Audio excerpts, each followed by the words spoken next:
details, a little bit disclaimer. I'm not an expert on the matter myself. No. I've done a few times, I have to admit. And every time I was like, this is so cool. Why don't people talk about it? So here I am. This is not supposed to be an in-depth presentation for several reasons. One of them is a dense topic. It's quite dense. There's many books on the subject. Most of them are thicker than the Bible itself. The time box is a little bit small. I'm going to rush to the slides to see if we can get to the live demo part. And 3, it's boring. It's damn boring. If you have trouble sleeping, stop taking medication. Just go to YouTube and look for memory dump tutorial. You'll be sleeping for 5 minutes. I'll try my best to keep you guys awake, to keep you folks awake, sorry. Don't be offended. But if I fail, there's no coffee machines on the 2nd floor. I have to go to the 3rd one. But my aim for this presentation is to get you guys started so you can know which tools you can use and the basic commands, and from there you can walk with your own shoes, right? And there's many tools you can use. We're going to use the WinDBG. It's a tool created by Microsoft long ago to debug Windows itself. If you see some tutorials on the internet, you can see that the old school guys, the white hats, they refer to this tool as WinDebug, or sometimes WinDebug. Since I'm a newbie, I'm sticking with WinDBG. One of these tools is the GNU debugger, the GDB. This tool is actually older than myself. And I have an interesting story about the GDB. I had this older coworker on a previous job. Let's call him Jeff. How old was Jeff, you ask? I have no clue. Something between 5 months and 5 decades. Jeff didn't like to talk about his age for some reason. And I was casually chatting with Jeff, and I asked him, hey, Jeff, have you ever used GDB for debugging? And he told me, what? Of course I use GDB for debugging. Every programmer does that. And that got me thinking. That's offensive, Jeff. No, that's not that fault. Therefore, every programmer does that. I don't think that's true. I mean, at least not anymore. Jeff has been to a lot. He's probably used to write Fortran code and punch cards. So maybe at some point in time, this wasn't the full way to debug your code, right? But that's basically, we don't do it anymore.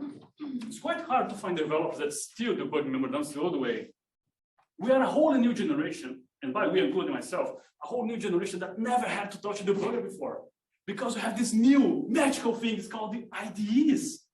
They allow you to debug using your mouse. So you can use your mouse to set a breakpoint. You can use your mouse to hover over a variable, inspect its value. You can even use your mouse to drag the execution point on the fly. And everything works, magical. Until the day comes. You are on call, and people paging you say that your service is not working. Connection has been dropping, connection failed. Or maybe just a 500. So you rush to New Relic, and there's no errors. So you go to distributed tracing, and there's no tracing. So you go to Kibana, and there's no logging. So you connect to the EC2 machine because you are not running your application in containers for some reason. In the EC2 machine, you can see no logs, but you see many files and the core and a random number next to it. And you are on call, it's up to you to fix it. Now, what is the first thing that comes in your mind? Who can I blame? Yes, of course, naturally. But what's the second thing that comes in your mind? How can I connect my local running ID to this production running service? We are so spoiled by the IDEs, aren't we? We are spoiled little bitches. No offense, no offense. Those are memory dumps. You should analyze them. You can tell me, oh, come on, Faco, I've been working in the field for many years. That never happened to me. It's never going to happen. It happened to me a month ago. That's why I got the screenshot. And it happened to the itinerary reviewer a few months ago. And the most scary part, in the itinerary reviewer, there was no coding changes, but just an ABI refresh. So it does happen. The question is, are you going to be ready when it does? Okay, but what are memory dumps anyway?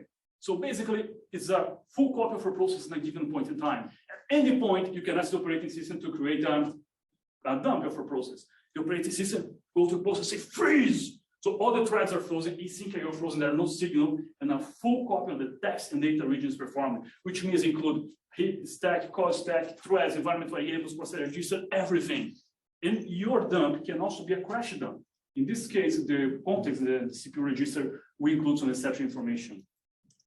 Right, but how do I create a memory dump anyway?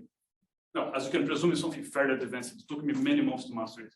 So the first thing you have to do is locate your process. So you go to Task Manager and you find your process in the list.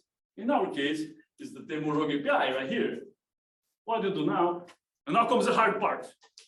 Just right-click and create them file.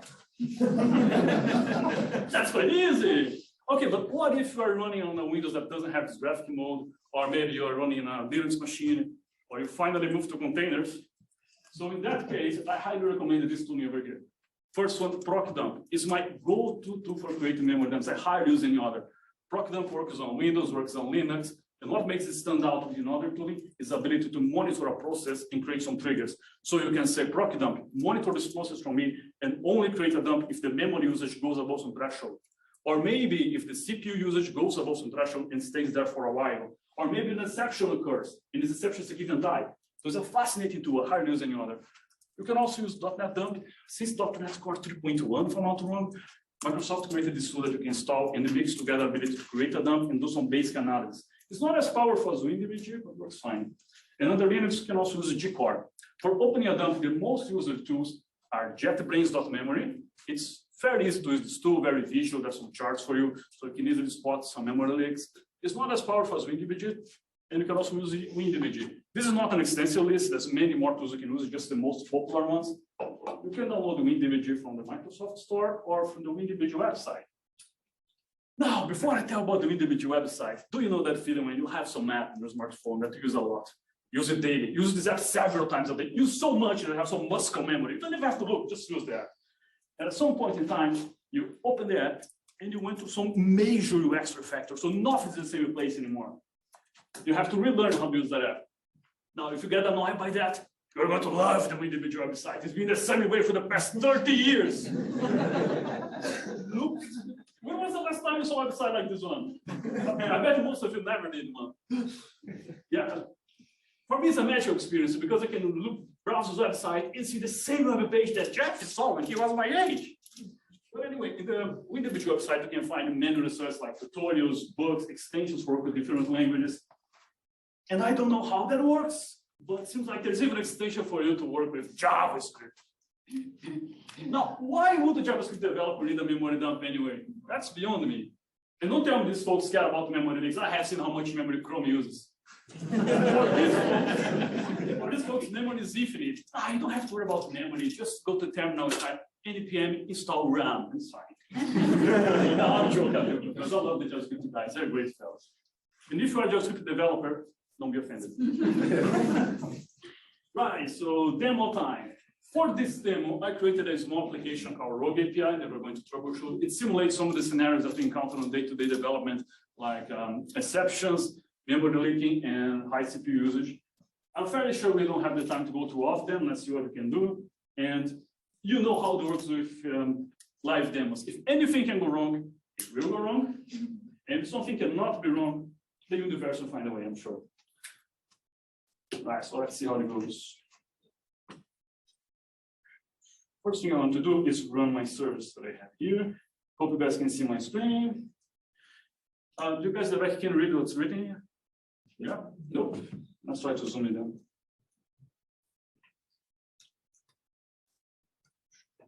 How do I zoom this stuff? Okay, nice. Services, white is low.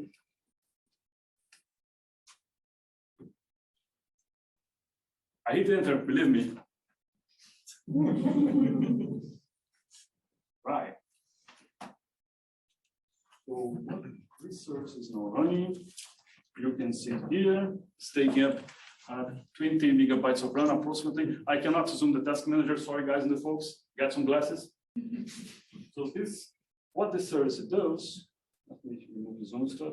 It exposes some endpoints that this one has a summary for my cache.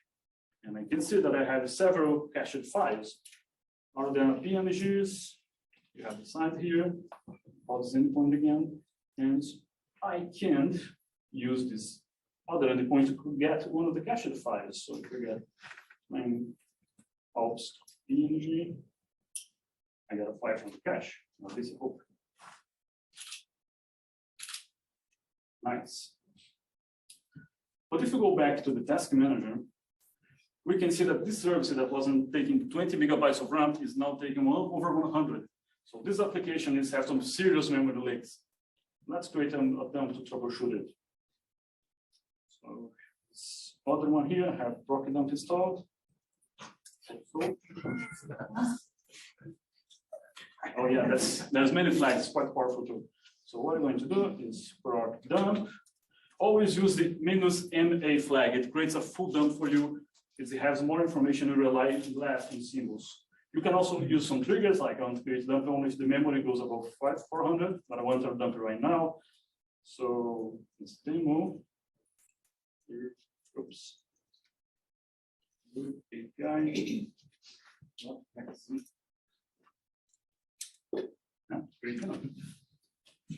Now, for opening a dump, we're going to use WinDBG. If you have never seen a debugger like this one before, it might look a little bit scary, but don't be afraid. We're together in this one. Just hold my hand. So basically, this debugger, you can use the mouse. Everything works by command. This region here, you issue some command, and this big white area is the command output. This new version of WinDBG, it will see some links that you can click. This link is not something that you can navigate, it's just a shorthand. Every time you click on a link, it issues a command here for you. So it's just a shorthand, right? Let's open my dump. File.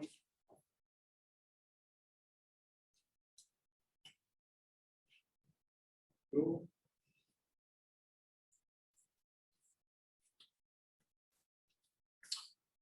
Right, you probably didn't saw it, but in this blue ribbon here, it was downloaded the symbols. When you load a dump in this new version of WinDBG, it automatically detects for you the architecture of the application you're running, the framework that you're using, and downloaded the symbols from the Microsoft Public Symbol Store.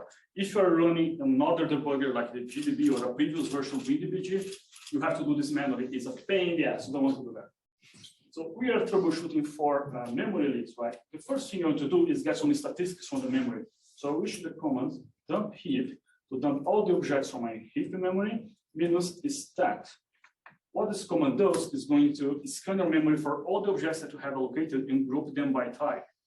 So let's get one of them here. For instance, this one signature. What you have here is the type itself, the amount of objects that I have collected. Can you guys do back see it? Fine, all right. The amount of objects that you have, how much memory it's taking, and here is the method table. The method table is a little bit complex concept to explain, but there's a concept in the .NET runtime internals.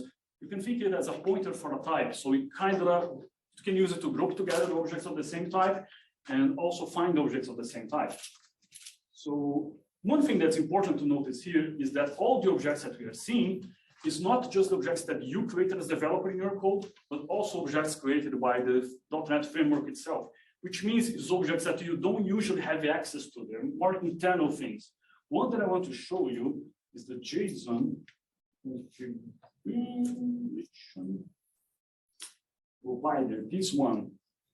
So JSON configuration provider, it's a class from the .NET framework. It's responsible for loading your app.json file and exposing it as configurations for the rest of your application.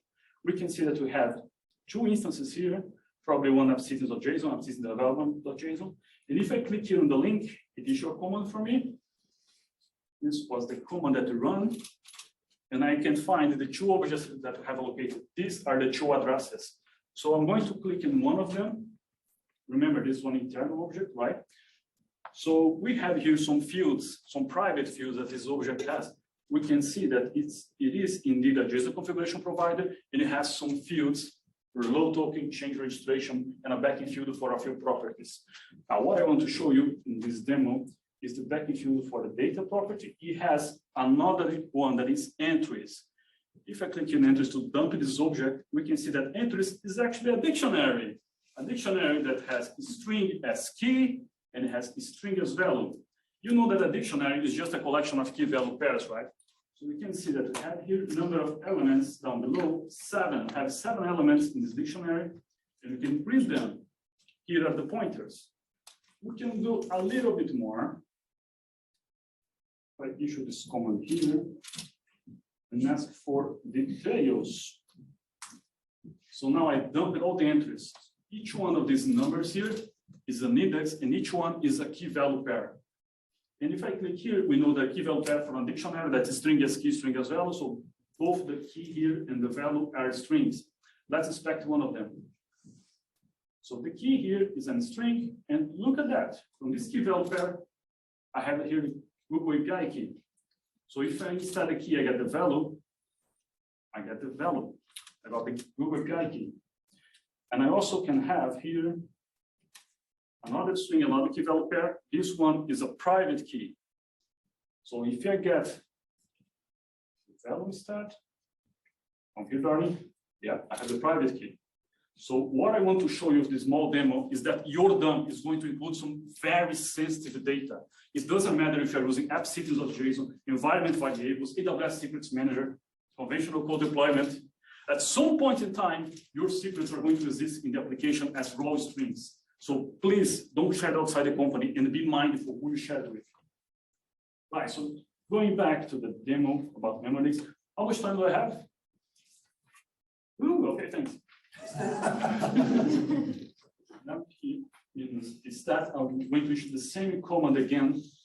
Minus stat to get back to that all the objects that we have allocated grouped, and this list is conventionally sorted by size. So if you scroll down below, we can see that we have here over 100 megabytes of memory allocated for byte arrays, over 307 objects. That is probably the object that we're leaking. We're leaking memory by allocating lots of byte arrays that are never collected. Here, over 370. Wow, let's inspect some of them. So I'll click the link again to show all the objects of this given type. And I can see that I have some really big byte arrays over here. Right, we identify the type and the memory. The question is, why hasn't this memory been reclaimed by garbage collector? So to answer this question, we have to know a little bit how garbage collector works in C#. So basically in C# we have a generation garbage collector, which means that it has generation. You can issue GC stats. You can see that we have the generation here allocated. We have a lot of memory allocated in Gen 0, but much more in the large object heap. One interesting thing, you can see that we have 12 heaps here, heap 0 to heap 11. In C#, we have one heap per thread in the processor. So if you have a quad-core processor, 8 threads, 8 heaps. Right. Besides being a generational garbage collector, in .NET, the garbage collector is also a marking sweep garbage collector who works with the concept of roots. So how does garbage collector knows if an object can be reclaimed or not? Suppose you have an object here. If you have any other object that points to this one, so this object is accessible, it cannot be reclaimed. But if this object that points to this one gets exposed, we no longer have any way to access this object, so it can be reclaimed. This concept is roots. So what I'm going to do is call garbage collector if it has any roots to point to this object here. Because if it does, it means that this object cannot be reclaimed by garbage collector, right? So TC root for the object in this pointer here. And it does have some roots. You can see that the object I'm inspecting, this byte array here, it's used by a cached file, which is an item array in a list, and it's part of cache snapshot and cache manager. So now we identify the type and the classes involved. It doesn't matter if you have 100 classes in your code, 1,000 classes in your code. These are the classes that are responsible for leaking the memory. So that's the point that you should be opening your Visual Studio and go inspect your source code. Inspect the source code for cache snapshot, cache manager. One of these classes is that memory. Right. Let me get this cache manager here. One way that we can check that out is we can ask for the object size. I want to check the total object size for the object in this pointer here. We can see that this object, it has allocated 4 cached file arrays and 40 cached files. All right. If you don't have access to your source code in hand, but you know your ways around reading some assemble code, there's a little bit more you can do. So this pointer here is the pointer for the method table. It's the same one that you saw in the statistics part, right? What you can do is to issue the command dump empty, dump this method table for me, and I want to have information about the method descriptors for this object type. Remember, this object type, not the object pointer. So what you have here is all the methods that a cache manager implements. We can see that they have some methods that inherits from object, and we have some methods that we are implemented by ourselves in the cache manager. One of them is cache summary, which is quite interesting because it's the same one that the endpoint that is taking some memory. So probably you are calling this endpoint, the endpoint called this method, and the memory leaks. One of these pointer that's returned is the method desk. So if I get this pointer here,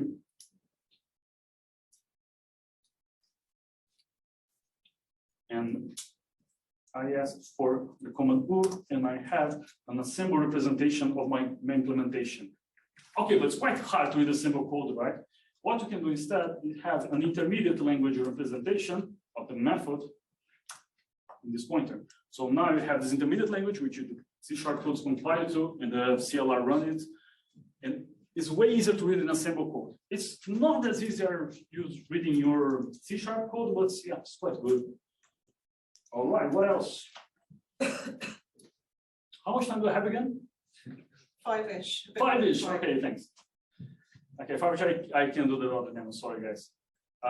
There's much more I can show you. For instance, we can have the CLR stack to see what the code is doing at this point in time. And this is the call stack for the point of view of your code. Remember that C# is not a native code, it's in between. And you can also have the call stack from the point of view of the operating system that created this memory dump. So now you can see here all this is the call stack from the point of view of the operating system. So this is the .NET CLR runtime. If you have the source code downloaded to your machine, one of these directories here, it's quite fun because you can jump to one of these frames like frame 00, for instance, and the source code opens in the side, but I don't have it here. Sorry about that. That's it for the memory dump part. I had some more demos, but I don't have enough time to show you guys. I'll be hanging around here in the Tech Summit. If you want to see it, with me. I'm more than happy to do a demo for you. All right, so going back to the slides. On a summary, what I've seen is that a full dump contains your application, your code, okay, a simple representation for code and state. It contains sensitive information. Again, don't share. This technique works with Windows, Linux, Mac, it doesn't matter, any operating system. There's many tools available, most of them are free. Can save your skin and nothing else works. And lastly, don't be offended. That's it. Thanks, guys.